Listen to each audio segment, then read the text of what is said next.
بعد الوضع الراهن اللي أصبح بالبلد بصورة عامة، الآن جميع القطاعات بالنسبة لقيادة الحدود الخامسة دخلت بالإنذار 100%. قطاعاتنا منتشرة على طول الحدود السعودية، مسافة جبهة طولها 814 كيلو متر.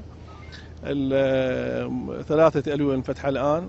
صدرت الأوامر إلى جميع الألوية نشر مفارز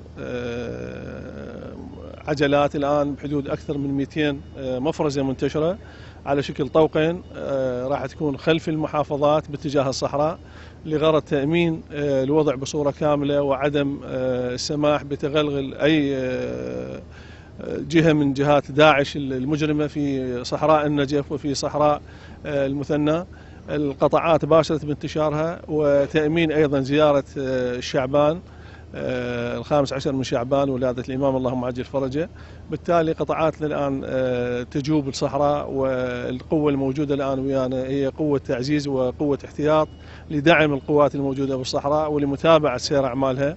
جميع الضباط بالقيادة الآن، أركان القيادة متواجدين، وجميع الأخوة بالقيادة مستعدين، ورهن إشارة القيادة العامة للقوات المسلحة، ونطمئن جميع أبنائنا وأخواننا وأهلنا في المحافظات المقدسة في كربلاء والنجف والمثنى وجميع المحافظات اللي هي ضمن قاطع مسؤوليتنا إن شاء الله. هناك أبنائهم متواجدين بالصحراء ومستعدين استعداد كامل للدفاع عن جميع محافظاتنا وعن كل شبر من أرض العراق المقدس.